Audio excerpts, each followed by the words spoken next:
எல்லோருக்கும் இனிய காலை வணக்கம். இன்று ஒரு சிந்தனை என்கிற இந்த யூடியூப் சேனலின் வழியே இறையொருளால் நாம் தினந்தோறும் சந்தித்துக் கொள்வதும், ஆர்எம்எஸ் அஸ்ட்ரோ அகாடமியின் வழியே ஜோதிடத்தையும் பொது வாழ்வு நிகழ்ச்சிகளையும் சிந்தித்துக் கொள்வது இதயத்திலிருந்து மட்டற்ற மகிழ்ச்சியை தருகிறது. 2026 சட்டமன்ற தேர்தல் நெருங்குகிறது. கழக கண்மணிகள் கண்துஞ்சாது, இரவு பகல் வாராது, தேனியைப் போல் சுறுசுறுப்பாக கடமை, கண்ணியம், கட்டுப்பாடு என்ற அண்ணாவின் இதய நாத வரிகளை இதயத்தில் ஏந்தி, பெரியார் காட்டிய பாதையில், அண்ணா நடந்த வழியில், முத்தமிழ் அறிஞர் கலைஞர் பெருமகனாருடைய ஆசியுடன், வாழ்த்துக்களுடன் நாம் நடைபயின்று வெற்றி கனியை பறித்து, முத்துவேல் கருணாநிதி ஸ்டாலின் ஐயா அவர்கள் கரங்களில் ஒப்படைப்பது உறுதி உறுதி உறுதி என்று உங்கள் உள்ளத்தில் நீங்கள் எழுப்புகிற குரல் என்னுடைய காதுகளில் கேட்கிறது. இன்று பலரும் கட்சி தொடங்குகிறார்கள்.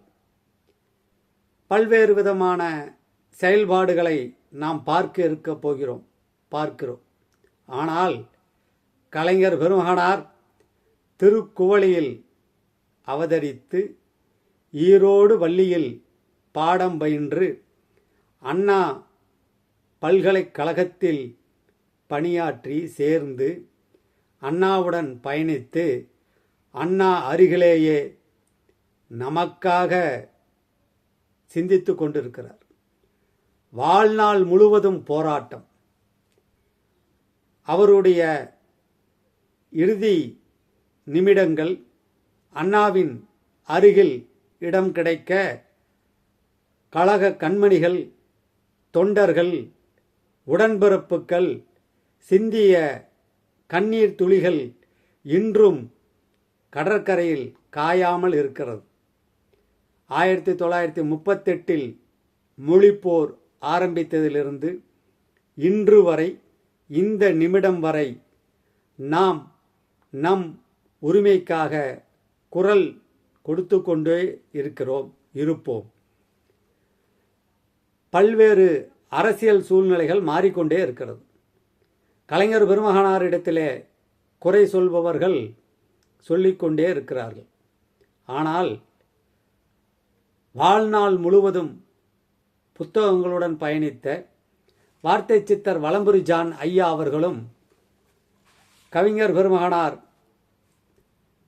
காவிய கவிஞர், வாலிபக் கவிஞர் வாலி ஐயா அவர்கள் எழுதிய 2 நூல்களையும் உங்களிடத்திலே அறிமுகம் செய்கிறேன். வரலாற்றில் கலைஞர் இந்த நூல் நாம் வாசிக்க வேண்டிய நூல்களில் இந்த நூலும் ஒன்று. கலைஞரை பற்றி பல்வேறு விதமான விமர்சனங்கள், நம்மீது சேற்றையும் மற்ற இழி சொற்களையும் வாரி இறைக்கிறார்கள். கவலையே வேண்டாம். அதற்கும் கலைஞர் பெருமகனார் ஒரு விஷயத்தை சொல்லி சென்றிருக்கிறார். ஒரு செடி இருக்கிறது, அந்த செடியின் கீழே மலத்தை கொட்டுவார்கள், கழிவுகளை கொட்டுவார்கள். அந்த செடியானது அந்த மலத்தையும் கழிவையும் உரமாக்கி கொண்டு மென்மேலும் வளர்ந்து கொண்டே இருக்கும். அதுபோலத்தான் நாம் நம் இன உணர்வுடன், மொழி உணர்வுடன் தொடர்ச்சியாக அண்ணா காட்டிய வழியில், பெரியார் காட்டிய வழியில், கலைஞர் பெருமகனார் காட்டிய வழியில் நடந்து கொண்டே இருக்க வேண்டும். நாம் செய்த செயல்களுக்கு நம்மால் பயனடைந்தவர்கள் நன்றியை காட்டுவார்கள் என்று நாம் எதிர்பார்க்கவே கூடாது. அதுதான் பொது வாழ்வில் கலைஞர் பெருமகனார் நமக்கு சொல்லி வைத்து விட்டு போன பாடம். நம்மால் பயனடைந்தவர்கள், நம்மால் வளர்ந்தவர்கள், நம்மால் சகல சௌபாக்கியங்களையும் அடைந்தவர்கள் நம்மளை பாராட்டுவார்கள். நாம் செய்த உதவிகளை ஞாபகம் வைத்து கொண்டு நம்மை நினைத்து பார்ப்பார்கள் என்று நாம் நினைத்து பொது வாழ்வில் ஈடுபடக்கூடாது. பொது வாழ்வு என்பது தென்றலில் தூங்குவதல்ல, பூங்காவில் உலா வருவதல்ல. அது தீயை தாண்டுகிற ஒரு செயல். பராசக்தி வசனம் இருக்கிறது, தென்றலை தீண்டியதில்லை, தீயை தாண்டி இருக்கிறார். கலைஞர் பெருமகனாருடைய வாழ்க்கை நமக்கு என்ன சொல்கிறது? பொதுவாழ்வு என்பது ஏதோ வீர வசனம் பேசிவிட்டு வருவதல்ல.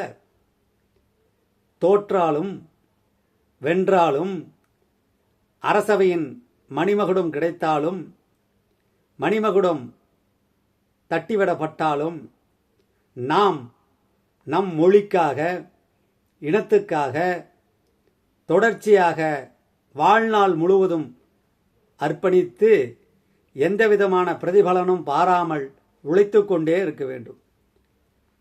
ஓய்வெடுக்கிற பறவைகளைப் போல, பிராணிகளைப் போல அலைகள் ஒருபொழுதும் ஓய்வதே இல்லை. அதே போல நாம் நம் மொழி, இனம், கலாச்சாரம் காப்பதற்கு பாடுபட்டு கொண்டே இருக்க வேண்டும். கருப்பு சிவப்பு என்பது அது நிறமல்ல, அது நமது இனத்தின் அடையாளம், மொழியின் அடையாளம். நமக்கு பெரியார் தந்துவிட்டு போன அடிப்படை நாதமே அந்த கருப்பில் தானே அடங்கியிருக்கிறது. பெரியாரை தொடாமல், அண்ணாவை தொடாமல், கலைஞர் பெருமகனாரை தொடாமல் நாம் நம் மொழிக்காக, இனத்துக்காக எப்படி வாழ இயலும்? இன்னொரு புத்தகத்தையும் உங்களிடத்திலே அறிமுகம் செய்கிறேன். கலைஞர் காவியம், காவிய கவிஞர் வாலி, வலம்புரி ஜான் ஐயா அவர்கள் எழுதிய இந்த நூல். இந்த இரு நூல்களையும் இன்றைய அரசியல் பிரவேசம் செய்பவர்கள் அரிச்சுவடியாக, பாலபாடமாக படிக்க வேண்டும். பக்கம் 37 இந்த நூலிலே வாலி ஐயா அவர்கள் குறிப்பிடுகிறார், உன்னை பற்றி சுருக்கமாக உரைக்கப் போயின் நீ தடியில்லாத பெரியார், பொடியில்லாத அண்ணா, இருவரும் உன் வடிவில் இருக்கின்றார் ஒன்னா. ஒருத்தராக இருக்காங்கன்னு சொல்கிறார். கலைஞர் பெருமகனார் சாதித்த செயல்களெல்லாம் நீங்கள் தமிழ் இணைய மின் நூலகத்திலே நூல் வடிவிலேயே கிடைக்கிறது. ஒரு பக்கம் அரசியல், அரசியல் எதிரிகள், அரசியல் காழ்ப்புணர்ச்சிகள், இன்னொரு பக்கம் இலக்கியம், எழுத்து, முரசொலியில் கடிதம், நெஞ்சுக்கு நீதி. இப்படி வாழ்நாள் முழுவதும் தொடர்ச்சியாக வாசித்து கொண்டிருந்த ஒரு பெருந்தலைவர்.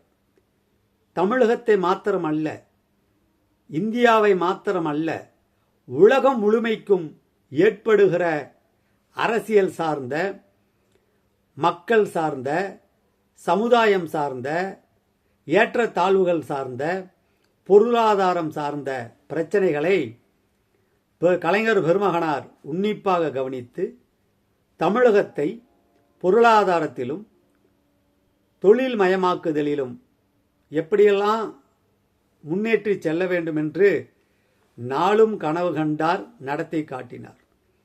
அவர் வழியில் இன்று நமக்கு நல்லாட்சி தந்து கொண்டிருக்கிற முத்துவேல் கருணாநிதி ஸ்டாலின் ஐயா அவர்களை நான் இங்கிருந்தே வணங்குகிறேன், பாராட்டுகிறேன்.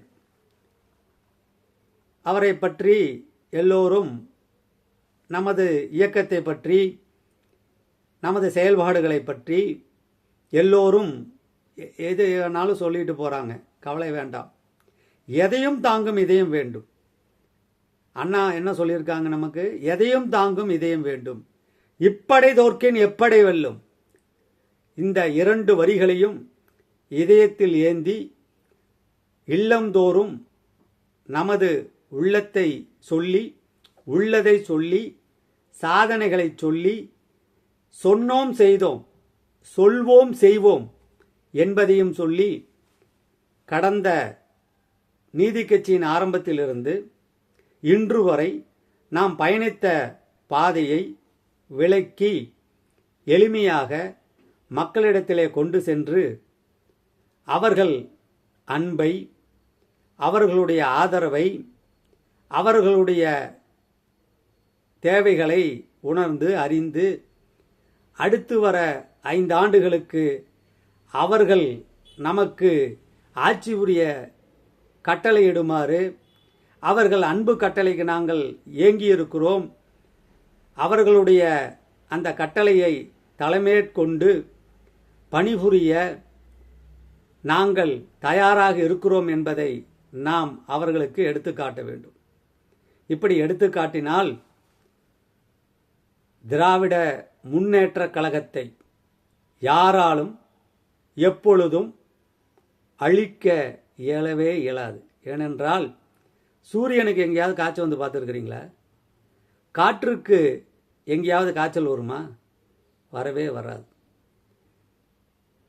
கலைஞர் கண்ட, அண்ணா கண்ட, பெரியார் கண்ட மக்கள் சமூக நீதி, பொருளாதார நீதி இவையெல்லாம் மனதில் வைத்து பெரியார் காட்டிய வழியில், அண்ணா காட்டிய வழியில், முத்தமிழ் அறிஞர் காட்டிய வழியில் நாம் பொறுமையாக, கடமை கண்ணியம் கட்டுப்பாட்டோடு நிதானமாக பொறுமையாக செயலாற்றி வெற்றிக்கனியை பறித்து கொடுப்போம்.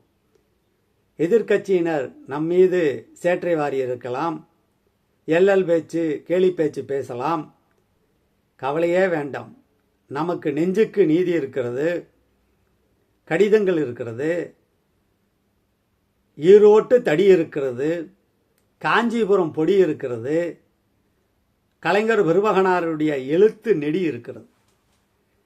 எனவே கழக கண்மணிகள் உத்வேகத்துடன் உணர்ச்சி மேலிடாமல் கழக பணியாற்றி ஆங்காங்கே ஏற்படுகிற சிறு சிறு சலசலப்புக்கெல்லாம் பயப்படாமல் நாம் நம் பாதையில் சென்று அற்புதமான வெற்றியை ஈட்டி முத்தமிழ் அறிஞர் அவர்களுடைய புதல்வர் முத்துவேல் கருணாநிதி ஸ்டாலின் ஐயா அவர்களுடைய கரங்களில் ஒப்படைப்போம்.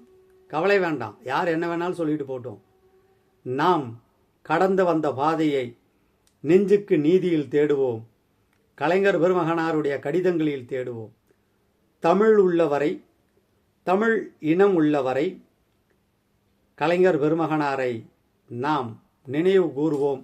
அதற்கு இந்த 2 நூலும் சாட்சி.